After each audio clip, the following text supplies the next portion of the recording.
Alrighty, so I'm going to take you into Keepa and share with you my exact settings that I use to run my Amazon business.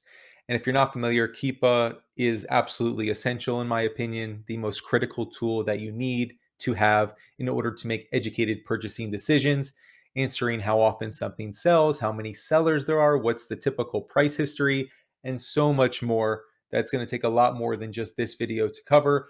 I'm just focusing on the settings today because if you're new and you don't know where to go, I think if you follow this blueprint, it'll make sense. And I'm going to explain why I have chosen to select each of those settings. Okay.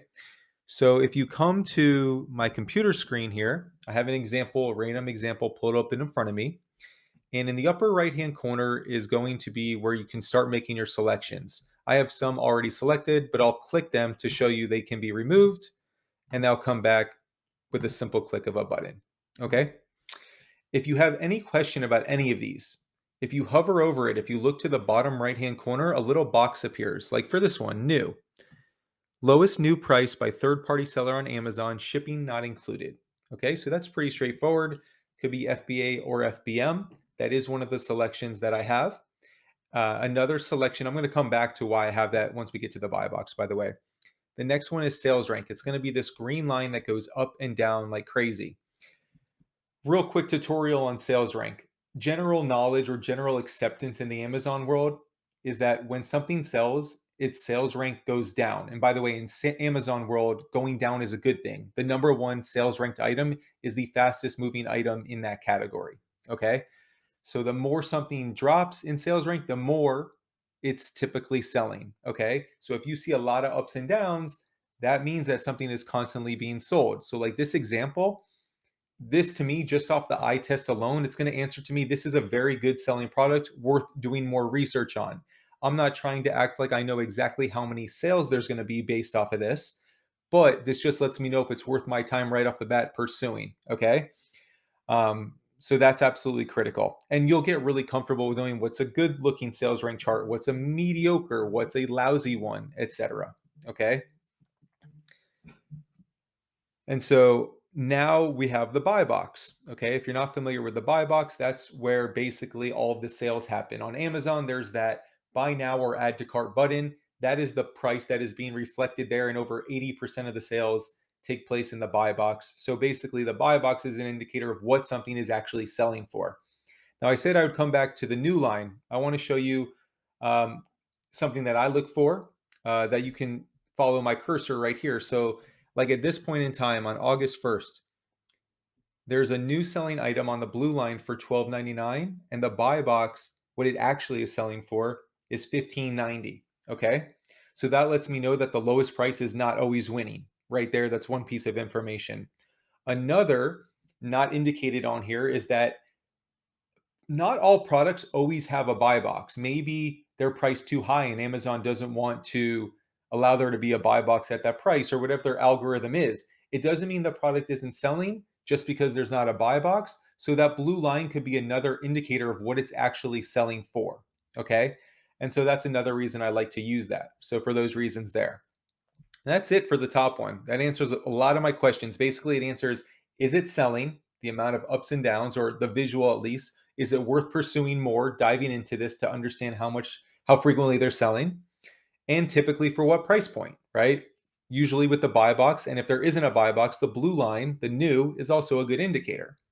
So now going down to the bottom chart, first off, we have new offer count selected. That's the blue line down here. And that is going to let me know how many people are basically selling this product in new condition, which is basically my competition.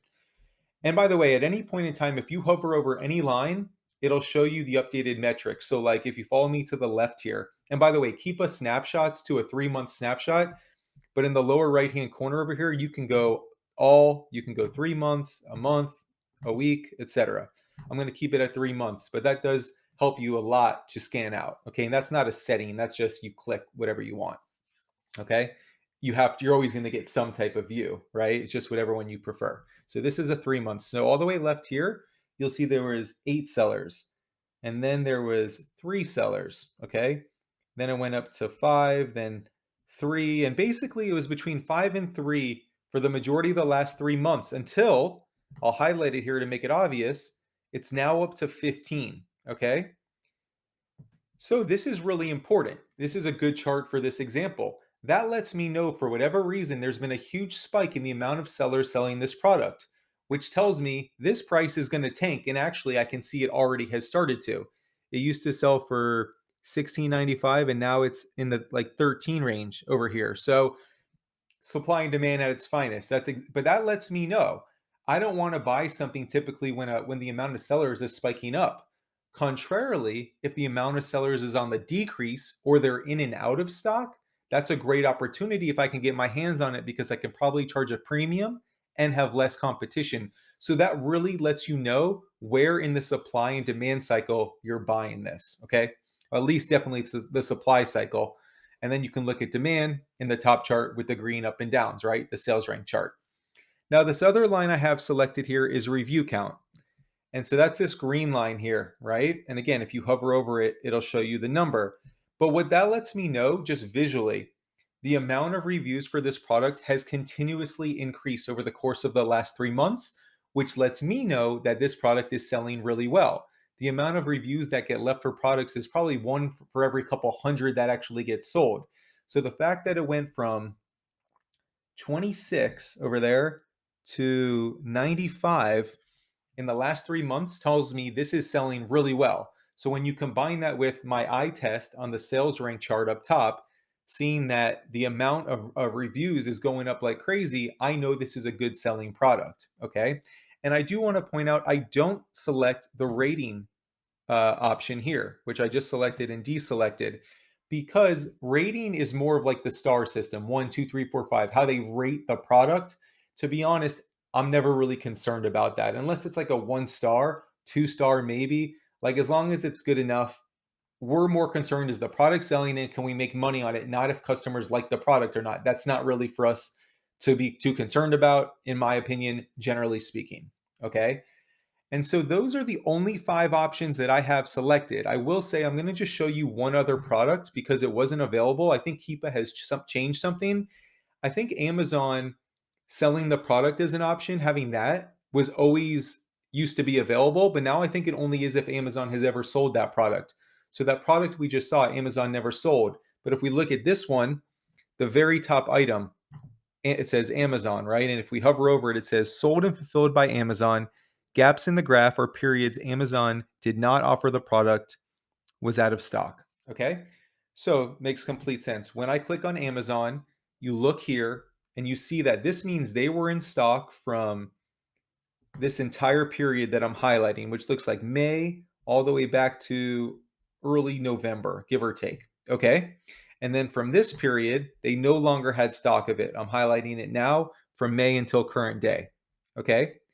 Now, for this chart, just so you know, I would interpret it that I have nothing to worry about if I come across this product. Amazon hasn't had it in stock for months, right? But if it was more modern day, or like, let's say I bought the product, I'm going to highlight it so that we can get a closer look. Let's say I was trying to buy the product here all the way right. And it was just like, oh, wow, Amazon constantly had this product in stock up until a couple of days ago. And they did for months. Probably in my guess, they're going to get it back in stock. I don't know if I want to compete with them. Some people do like competing with them, some don't. That's a conversation for another day. However, my point is this: it's good to know if they've sold something or not. The general rule of thumb is Amazon can usually charge much less than you can, although there's always exceptions to the rule, but it's good to know in general. All right. And so that's it. Like I said, I really just wanted to drive home the settings that I use and why I use them. I'm sure other people use other ones that benefit them. To me, this has really served me well without being overwhelming and truly providing value and helping to paint the picture. There's so many other nooks and crannies on Keepa. I'm going to continue making videos on them, but I just wanted to share the settings. I appreciate you guys being here. I'm Jonathan. Duke Does Amazon. We're on YouTube and Instagram, and just started recording some of the audio on Spotify as well. So thanks for being here. Questions, comments, topics, put them below. I will talk to you guys soon. Take care.